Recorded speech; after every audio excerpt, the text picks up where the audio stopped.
अस्सलाम वालेकुम जी। मैं तुहाडा वीर मनसब अली, तुसी वेख रहे जे मेरा यूट्यूब चैनल सतलुज असील शौक।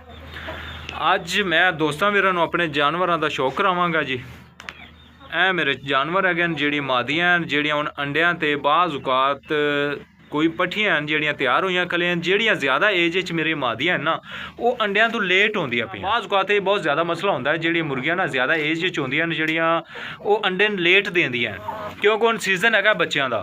तो शौकीन भरा मेरे बहुत ज़्यादा परेशान होंदे न। वो कहते हैं कि यार मुर्गी पता नहीं अंडे क्यों नहीं लाती पई। उनके विच ना मुर्गियां दा बहुत ज़्यादा विटामिन की कमी होंदी, कैल्शियम की कमी होंदी है, जिंदा करके ना मुर्ग कमज़ोरी भी बहुत ज़्यादा होंदी। खुराक ठीक खा रही होंदी लेकिन उन्होंने ना कमज़ोरी होंदी,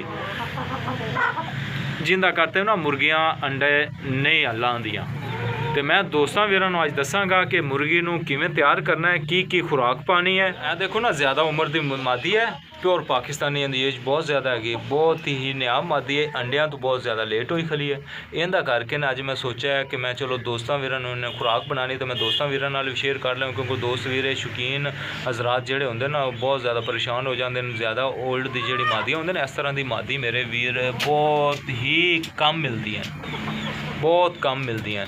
तो इन्हां नूं बहुत ज़्यादा ताकत की जरूरत होंदी, कैल्शियम की तो विटामिन की जरूरत होंदी है, जिंदा करके ना ये अंडियां तो फिर जल्दी तैयार होंदियां खुराक देन। पहले शौक चेक कर लो दोस्त वीर। ए मादियां मेरे को तकरीबन 10 तो 15 मादियां। इन्हां नूं मैं सारियां नूं खुराक पानी है, जिहड़ी मैं खुराक बनानी है ना जी, वो मैं ना सारी मादियां नूं खुराक पानी है। सारियां नूं खुराक जदों पावांगा जो सारियां मुर्गियां यकदम तैयार हो जासन तो इंशाअल्लाह ताला बहुत रिजल्ट दे सन, क्योंकि हुण मौसम है अंडियां दा, बच्चों का ब्रीडिंग का मौसम है। ज़्यादा उम्र च मादियां होंदियां ना जी, ज़्यादा उम्र की मादियां होंदियां अंडियां तो लेट ही आते हैं, क्योंकि उन्होंने ध्यान नहीं होंदा इतने जानवरों के विच।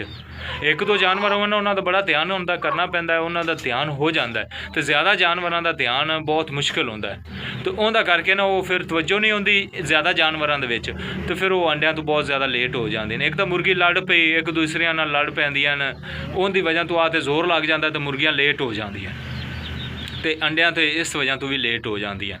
तो मैं लेकिन जी उन्होंने खुराक बनानी है, खुराक तुहानूं दसना दोस्तों वीरां नूं, ये तुसीं खुराक इंशाअल्लाह ताला मुर्गी नूं दिओ।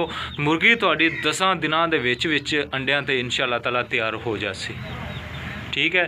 तो आने हुण मैं दोस्तों वीरां नूं दसना खुराक की है तो किस तरह देनी है, मुकम्मल तफसील नाल मैं दोस्तों वीरां नूं समझाना दसांगा। वो तुसीं खुराक दो तो इंशाअल्लाह ताला मुर्गी थोड़ी 10 तो 15 दिनों के तैयार हो जाएगी। क्योंकि ज़्यादा एज की जी मुर्गियां होंदियां ना मेरे दोस्त वीर, वो मैं मेहनत लैंदी है, उन्होंने खुराक देनी पैंदी है। तो इनका करके इस तरह करके मैं तुहानूं वीडियो बनाना, वीडियो बिल्कुल खुराक बिल्कुल मकबूल है, ज़्यादा महंगी नहीं है, आम रूटीन थोड़ा मिल जाती, घर चीज़ां मिल जाती होंदियां ने अक्सर इस तरह की। हुण मैं आना ज़्यादा दोस्तों वीरां दा टाइम वेस्ट नहीं करना, तो हुण तुहानूं दसना है जी जानवर। पहले नंबर पर लेना है जी 1 किलो मक्की का आटा, दूसरे नंबर पर लेना है जी 1 किलो गंदम का आटा। इन्हों कर लेना है जी मिक्स करके तो तुसीं रख लेना है अपने कोल।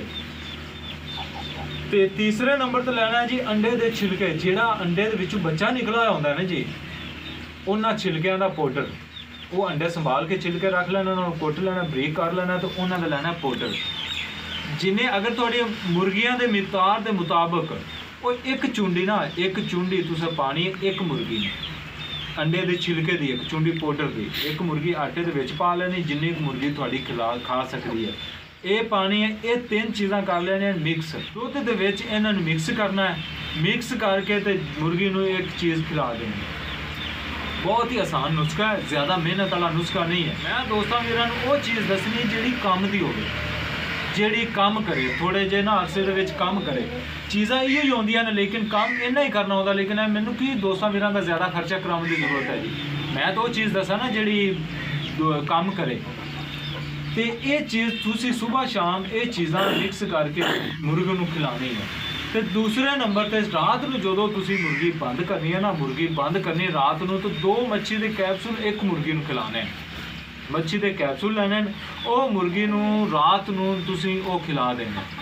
उन्होंने करते ये जो खुराक देवे मच्छी के कैप्सूल मुर्गी को हिट देवे। दूसरी जी खुराक है आटा हो गया, गंदम का आटा हो गया, मक्की का आटा हो गया, ਤੇ ਦੂਸਰਾ ਪਾਊਡਰ ਹੋ ਗਿਆ ਛਿਲਕਿਆਂ ਦਾ, ਇਹ ਤਾਕਤ ਦੀ ਕੈਲਸ਼ੀਅਮ ਦੀ ਕੋਈ ਕਮੀ ਪੂਰੀ ਕਰਸਨ, ਤਾਕਤ ਤੇ ਪੂਰੀ ਕਰਸਨ, ਬਹਾਲ ਕਰਸਨ। ਤੇ ਮੱਛੀ ਦੇ ਕੈਪਸੂਲ ਜਿਹੜੇ ਨੂੰ ਮੁਰਗੀ ਨੂੰ ਤੁਹਾਡੀ ਨੂੰ ਗਰਮ ਕਰਸਨ। ਇਹ ਖੁਰਾਕ ਦੇਵਣ ਨਾਲ ਨਾ, ਇਹ ਖੁਰਾਕ ਤੁਸੀਂ ਯਕੀਨ ਕਰੋ ਇੱਕ ਹਫਤਾ ਖੁਰਾਕ ਦਿਓ ਤੁਹਾਡੀ ਮੁਰਗੀ ਤਿਆਰ ਹੋ ਜਾਸੀ ਅੰਡਿਆਂ ਤੇ। ਦੁੱਧ ਦੇ ਵਿੱਚ ਮਿਕਸ ਕਰਕੇ ਦੇਣੀ ਤੇ ਇੱਕ ਹਫਤੇ ਦੇ ਵਿੱਚ ਤੁਹਾਡੀ ਮੁਰਗੀ ਜਿੰਨੀ ਰੁਕੀ ਹੋਈ ਹੋਏ ਨਾ, ਜਿੰਨੀ ਮਰਜ਼ੀ ਕਮਜ਼ੋਰ ਮੁਰਗੀ ਹੋਵੇ, ਇੱਕ ਤਾਂ ਤਾਕਤਵਰ ਹੋ ਜਾਸੀ, ਬਹਾਲ ਹੋ ਜਾਸੀ, ਵਜ਼ਨ ਬਣਾ ਜਾਸੀ, ਮੁਰਗੀ ਸੋਹਣੀ ਲੱਗਸੀ, ਤੁਹਾਡੀ ਮੁਰਗੀ ਤਿਆਰ ਹੋ ਜਾਸੀ ਅੰਡਿਆਂ ਤੇ। ਇਹ ਖੁਰਾਕ ਬਹੁਤ ਹੀ ਕਮਾਲ ਦੀ ਚੀਜ਼ ਜੇ, ਆਮ ਨਹੀਂ ਜੇ। ਤੇ ਇੱਕ ਦੀ ਦੋਸਤ ਵੀ ਜ਼ਰੂਰ ਇਸ ਖੁਰਾਕ ਨੂੰ ਅਜ਼ਮਾਣਾ, ਠੀਕ ਹੈ ਨਾ ਜੀ। ਮੈਂ ਖੁਰਾਕ ਹਮੇਸ਼ਾ ਤੋਂ ਉਹ ਹੀ ਤੁਹਾਨੂੰ ਮੈਂ ਪਹਿਲੇ ਅਰਜ਼ ਕਰਨਾ ਵੀਡੀਓ ਦੇ ਵਿੱਚ, ਮੈਂ ਖੁਰਾਕ ਉਹ ਦੱਸਣਾ ਜਿਹੜੀ ਮੈਂ ਖੁਦ ਅਜ਼ਮਾਨੀ ਹੋਵੇ, ਖੁਦ ਜਾਨਵਰਾਂ ਨੂੰ ਖਿਲਾਣਾ। ਮੈਂ ਤੁਹਾਨੂੰ ਦੱਸਿਆ ਵੀਡੀਓ ਦੇ ਵਿੱਚ ਮੇਰੇ ਕੋਲ ਮਾਸ਼ਾਅੱਲਾ 20 ਤੋਂ 25 ਮੁਰਗੀਆਂ ਇਸ ਟਾਈਮ। ਇਹਨਾਂ ਮੁਰਗੀਆਂ ਦੇ ਵਿੱਚ ਮੈਨੂੰ ਪਤਾ ਨਹੀਂ ਚੱਲਦਾ ਕਿ ਕਿਹੜੀ ਮੁਰਗੀ ਅੰਡਿਆਂ ਤੇ ਤਿਆਰ ਹੈ ਕਿ ਕਿਹੜੀ ਨਹੀਂ ਹੈ। ਮੈਂ ਇਹ ਖੁਰਾਕ ਮਿਕਸ ਕਰਕੇ ਤੇ ਸਾਰਿਆਂ ਨੂੰ ਖਿਲਾ ਦੇਣਾ।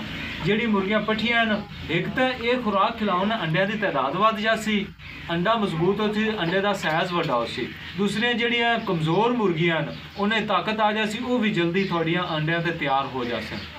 ਤੇ ਇਹ ਬੜਾ ਕੀਮਤੀ ਟਾਈਮ ਹੁੰਦਾ ਹੈ ਅੱਜ ਕੱਲ੍ਹ, ਸੀਜ਼ਨ ਦਾ, ਬੱਚਿਆਂ ਦਾ ਸੀਜ਼ਨ ਹੈਗਾ ਅੱਜ ਕੱਲ੍ਹ। ਅਗਰ ਤੁਸੀਂ ਬੱਚਿਆਂ ਦੇ ਇਹਨਾਂ ਮੁਰਗੀਆਂ ਦੀ ਕੇਅਰ ਕਰ ਲਓ ਤਾਂ ਆਉਣ ਵਾਲੇ ਸੀਜ਼ਨ ਦੇ ਵਿੱਚ ਤੁਹਾਡੇ ਘਰ ਹੀ ਕੋਈ ਜਾਨਵਰ ਤਿਆਰ ਹੋ ਜਾਸੇ ਗੇਮ ਵਾਸਤੇ। ਤੇ ਇਸ ਲਈ ਤਿਆਰ ਕਰਕੇ ਤੇ ਵੀਡੀਓ ਮੁਕੰਮਲ ਵੇਖੋ ਤੇ ਇਹ ਖੁਰਾਕ ਤਿਆਰ ਕਰਕੇ ਜਾਨਵਰਾਂ ਨੂੰ ਖਿਲਾਓ। ਤੇ ਇਨਸ਼ਾ ਅੱਲਾਹ ਤਾਲਾ ਦੁਆਵਾਂ 'ਚ ਯਾਦ ਰੱਖਿਆ। ਅੱਜ ਦੀ ਵੀਡੀਓ ਵਾਸਤੇ ਮੈਂ ਦੋਸਤਾਂ ਵੀਰਾਂ ਕੋਲ ਇਜਾਜ਼ਤ ਚਾਹਨਾ। अस्सलामु अलैकुम, अल्लाह हाफ़िज़।